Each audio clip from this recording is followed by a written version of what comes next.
Hello and good morning everyone. So आज हम paper one के बारे में थोड़ा सा डिटेल में डिस्कशन करेंगे, क्योंकि पेपर वन है जो सबके लिए कॉमन रहता है, तो सीधी सी बात है कि कंपटीशन थोड़ा सा टफ बन जाता है। ऐसे में हमें वाइजली ये डिसीजन लेना होगा कि हमें पेपर वन को कैसे तैयार करना है। दूसरी बात, हर एग्जाम में कुछ ना कुछ ऐसे टॉपिक्स ज़रूर होते हैं जिनका वेटेज ज़्यादा होता है या जो बार बार पूछे जाते हैं। सो यूजीसी नेट के एग्जाम में भी ऐसे कुछ टॉपिक्स हैं जो रिपीटेडली बार बार पूछे गए हैं या जिनका वेटेज ज़्यादा बनता है। वैसे ये वीडियो उन लोगों के लिए काफ़ी इंपॉर्टेंट है जो यूजीसी नेट के एग्ज़ाम की पहली बार तैयारी कर रहे हैं या उन्हें सिलेबस का एज सच ज़्यादा कोई आइडिया है नहीं। ठीक है। सो सबसे पहले देखिए, ये हमारा पेपर वन है। पेपर वन में 10 यूनिट्स आती हैं। Teaching aptitude, research aptitude, reading comprehension, communication, mathematical reasoning and aptitude, logical reasoning, DI, ICT, PDE और हायर एजुकेशन।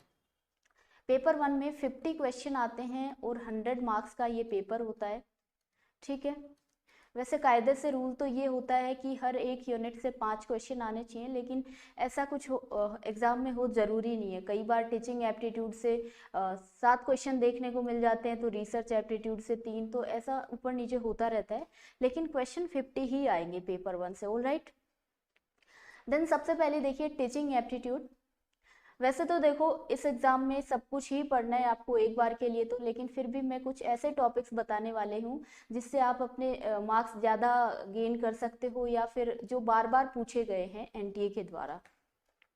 तो टीचिंग एप्टीट्यूड में देखिए, टीचिंग एप्टीट्यूड एंड कम्युनिकेशन मेरे अकॉर्डिंग दो ऐसी यूनिट्स हैं जो कि काफ़ी इजी हैं, या बोल सकते हैं जिसमें आपको कॉमन सेंस ज़्यादा लगाना होगा रटने के बजाय।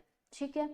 तो टीचिंग एप्टीट्यूड में level of teaching very important topic. इसको आपको पूरा डिटेल से पढ़ना है, इसके जो प्रोपोनेंट्स के नाम हैं वो, और पूरा डिटेल में स्टडी करना है। 3 प्रकार के लेवल ऑफ टीचिंग होते हैं: memory level, understanding level and reflective level. इनकी एप्लीकेशन कैसे और कहाँ होती है ये सब भी स्टडी करना है। उसके बाद लर्नर की कैरेक्टरिस्टिक्स, ये भी काफ़ी इंपॉर्टेंट टॉपिक है। देन ये देखिए, method of teaching, teacher centred versus learner centred. Teacher centred method obviously जिसमें टीचर का पार्टिसिपेशन ज़्यादा होगा, और लर्नर सेंटर जिसमें लर्नर का पार्टिसिपेशन ज़्यादा होगा। उसके बाद स्वयं, स्वयं प्रभा और मूक एनटीए के फेवरेट टॉपिक हैं। इनको आपको डिटेल से पढ़ना है। स्वयं प्रभा के 34 जो चैनल हैं, इनके स्टार्टिंग के 3-4 और लास्ट के 3-4 आपको पता होने चाहिए किस बारे में है। देन देखिए, ये traditional versus modern support system और evaluation system, type of evaluation, very important topic. कितने टाइप, 4 टाइप के जो इवैल्यूएशन होते हैं: प्लेसमेंट इवैल्यूएशन, देन आता है diagnostic evaluation, formative evaluation and summative evaluation. तो ये चारों इवैल्यूएशन आपको डिटेल में पता होने चाहिए। उसके बाद CBCS, very important topic. CBCS को, चॉइस बेस्ड क्रेडिट सिस्टम को आपको डिटेल में पढ़ना है। देन देखिए, ये हो गया टीचिंग एप्टीट्यूड। अब बात करते हैं रिसर्च एप्टीट्यूड की। गाइज, अगर आप यूजीसी नेट करके, जेआरएफ करके पीएचडी का प्लान कर रहे हैं, तो रिसर्च एप्टीट्यूड को आप कभी इग्नोर मत करना, क्योंकि ये पूरी रिसर्च में आपका पीछा कभी नहीं छोड़ने वाली। सो इम्पोर्टेंट है कि आप अभी से इसको सीरियस लेके चलो। ठीक है। सो रिसर्च एप्टीट्यूड में वैसे तो सब कुछ ही पढ़ना है। स्टिल टाइप ऑफ रिसर्च काफ़ी टाइप होते हैं, वो सारे पढ़ने। Positivism versus post positivism approach, very important. उसके बाद ये experimental research, descriptive research, historical, qualitative, quantitative method. Guys, qualitative and quantitative method मेरे अकॉर्डिंग पूरी रिसर्च इसी पे टिकी हुई है, क्योंकि हर जगह ये दो वर्ड्स आपको देखने को मिलेंगे। मैंने इन दो क्वालिटेटिव एंड क्वांटिटेटिव मेथड्स पे एक अलग से वीडियो बनाया, आप वो जाके देख लेना। Then step of research, 7 steps होते हैं रिसर्च के। सबसे पहले हम क्या करते हैं, किसी भी प्रॉब्लम को आइडेंटिफाई करते हैं।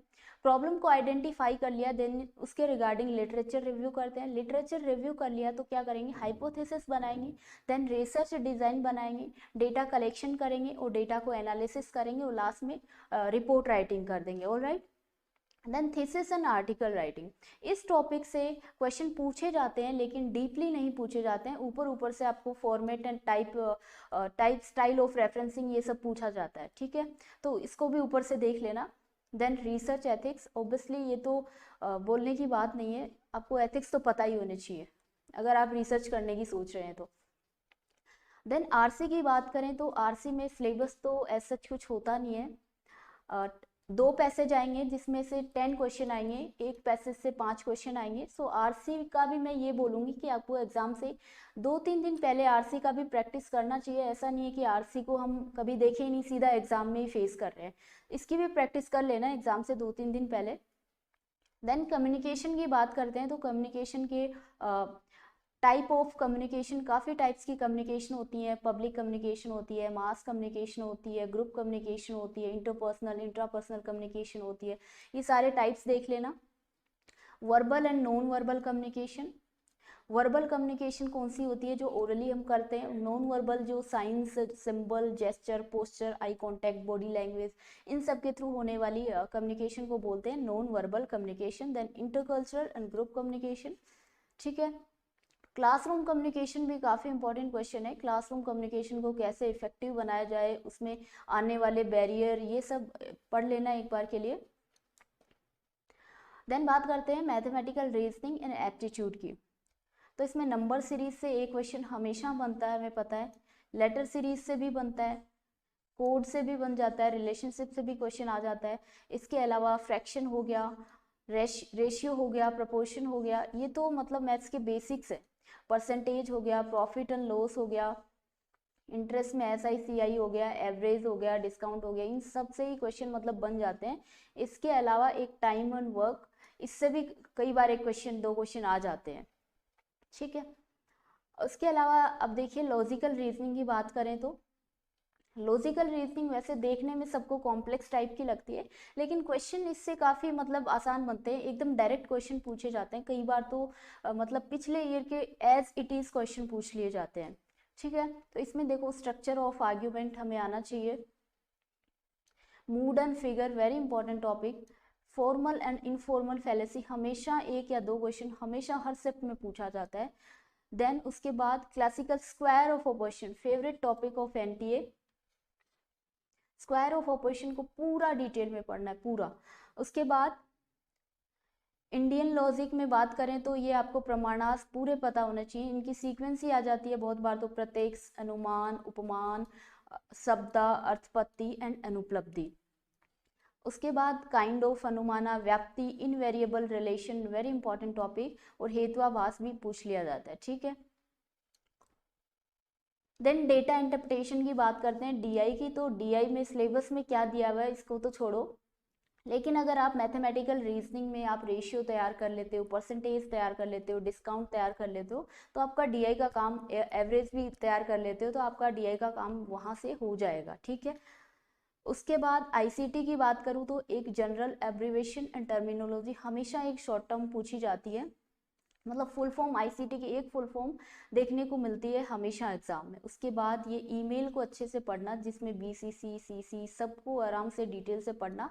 उसके बाद ऑडियो एंड वीडियो सॉफ्टवेयर के बारे में ज़रूर पढ़ लेना, लिस्ट के मतलब audio software and video software की लिस्ट एक बार देख लेना, बहुत बार पूछ लिया जाता है। उसके बाद डिजिटल इनिशिएटिव, हमेशा एक क्वेश्चन बनता है डिजिटल इनिशिएटिव से, रिसेंट भी पूछ लिया जाता है, कई बार पुराना इनिशिएटिव भी पूछ लिया जाता है, ICT and governance. Then PD की अगर हम बात करें तो PD में देखिए MDG और SDG, कोई बोलने की बात नहीं है कि ये इंपॉर्टेंट नहीं है, ये तो आपको मतलब टिप्स पे याद ही होना चाहिए। उसके बाद एंथ्रोपोजेनिक एक्टिविटी, काफ़ी ट्रेंडिंग टॉपिक है, मतलब ह्यूमंस के द्वारा की गई एक्टिविटी का हमारे एनवायरनमेंट पे क्या असर पड़ता है, ये हमें पता होना चाहिए, impacts on environment. Then pollution, very important topic, pollution में भी नॉइज पोल्यूशन जो लिमिट्स वगैरह हैं, इसके अलावा water pollution, soil pollution, pollution काफ़ी इंपॉर्टेंट टॉपिक है, ठीक है। वेस्ट से भी, सॉलिड वेस्ट से भी कई बार क्वेश्चन बन जाते हैं, ठीक है। उसके बाद पॉल्यूटेंट्स के ह्यूमन हेल्थ पे क्या इम्पैक्ट्स होते हैं। Then natural and energy resources में बात करूँ तो बायोमास और न्यूक्लियर, ये 2 काफ़ी इंपॉर्टेंट एनर्जी रिसोर्सेज हैं। उसके बाद natural hazards and disaster, environment protection act, then ये national action plan on climate change NAPCC, उसके बाद जो इंटरनेशनल एग्रीमेंट्स हैं, प्रोटोकॉल्स, आपको प्रोटोकॉल्स पढ़ने हैं, कन्वेंशन है कुछ वो पढ़नी है, क्योटो प्रोटोकॉल फेवरेट टॉपिक है, बायोडाइवर्सिटी काफ़ी ट्रेंडिंग टॉपिक है, पेरिस एग्रीमेंट हो गया, आईएसए इंटरनेशनल सोलर अलायंस जिसका हेडक्वार्टर कहाँ है, गुरुग्राम में है, ठीक है। सो ये कुछ कन्वेंशन और कुछ प्रोटोकॉल हैं जिनको आपको स्किप नहीं करना है, ये आपको पता होनी चाहिए। देन हायर एजुकेशन की अगर अब बात करें तो हायर एजुकेशन में सबसे पहले institution of higher learning and education in ancient India, कुछ इंस्टीट्यूशन है ना, उन इंस्टीट्यूशन के बारे में, उनका स्टैब्लिशमेंट ईयर क्या है, किसके द्वारा वो स्थापित की गई, वो किसके लिए फेमस हैं, उनसे कौन कौन से स्कॉलर निकले हैं, ये बातें हमें पता होनी चाहिए। उसके बाद oriental, conventional and non conventional learning programs, ये भी पता होना चाहिए। देन वैल्यू एजुकेशन काफ़ी इंपॉर्टेंट टॉपिक है, policies, governance, administration, role of women in higher education, ये मैंने खुद से ऐड किया, ये सिलेबस में नहीं लिखा था, मतलब कुछ वुमेन से जुड़ी हुई कमेटियाँ जैसे दुर्गाबाई देशमुख हो गई, हंसा मेहता कमेटी हो गई, या और भी कोई भी हायर एजुकेशन में ऐसी कमेटी हो या कमीशन हो जिससे वुमेन का उसमें रोल हो, तो वो आपको बिल्कुल स्किप नहीं करना है, वो हमेशा इंपॉर्टेंट होता है। ऑलराइट, देन अगर मैं बात करूँ मार्क्स गेनिंग यूनिट्स कौन सी हैं पेपर 1 एंड पेपर 2 में, तो गाइज देखो पीडी और हायर एजुकेशन ये हमेशा ऑलमोस्ट बच्चों को ये टफ लगता है, तो मैं एक बात बोलना चाहूँगी, पीडी फिर भी कॉन्सेप्चुअल क्वेश्चन बनते हैं इससे, लेकिन हायर एजुकेशन से हमेशा फैक्चुअल क्वेश्चन बनते हैं, मतलब इसमें थ्योरेटिकल ऐसा कुछ होता नहीं है, फैक्ट्स होते हैं, अगर हमें फैक्ट्स याद है तो हम क्वेश्चन को बना लेंगे। तो हायर एजुकेशन में फैक्ट्स आपको पता होने चाहिए, मतलब अगर पीडी आपका स्ट्रॉन्ग नहीं है तो हायर एजुकेशन पे आप ध्यान देना, इसको आप स्ट्रॉन्ग बनाना। इसके अलावा डीआई हो गया, मैथ्स हो गया, आरसी हो गया, ये मैं बोलूँगी मार्क्स गेनिंग यूनिट्स है। अगर किसी का बैकग्राउंड साइंस बैकग्राउंड है, जिसने पहले से मैथमेटिक्स वगैरह पढ़ा हो, उसका तो स्ट्रॉन्ग होगा, मतलब मेरा बैकग्राउंड साइंस बैकग्राउंड था, तो एज सच मैंने मैथ्स और डीआई कभी नहीं पढ़े यूजीसी नेट के एग्जाम के लिए, तो ये मेरे लिए एक प्लस पॉइंट था, ये सबके लिए प्लस पॉइंट होगा जिनको मैथमेटिक्स थोड़ी सी आती है। क्योंकि मैथ्स है ना बहुत डिफिकल्ट लेवल नहीं पूछा जाता है, ऊपर ऊपर से पूछा जाता है, तो आप डीआई मैथ्स इनको रेडी कर लेना।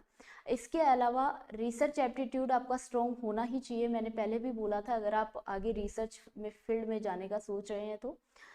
देन हायर एजुकेशन पे थोड़ा सा ध्यान देना। सो गाइज मैंने ऑलमोस्ट सारे वो टॉपिक्स बता दिए गए हैं जो इम्पोर्टेंट हैं या जहाँ से आप अपनी प्रिपरेशन को स्टार्ट कर सकते हैं। इसके अलावा मैं लास्ट में यही बात बोलना चाहूँगी कि ज़्यादा से ज़्यादा आप क्वेश्चंस की प्रैक्टिस करिए, क्योंकि थ्योरी आप कितनी भी पढ़ते रहो, जब तक आपको क्वेश्चन अटेम्प्ट करने नहीं आएंगे उस थ्योरी का कोई मतलब नहीं बनेगा। सो डेली के लगभग 10 क्वेश्चन तो आप प्रैक्टिस करते ही रहना, ठीक है। उसके अलावा भी आपको पेपर 1 के रिगार्डिंग कुछ भी पूछना हो या किसी भी टॉपिक में कोई डाउट हो तो आप कमेंट कर देना, I will reply. Thank you everyone.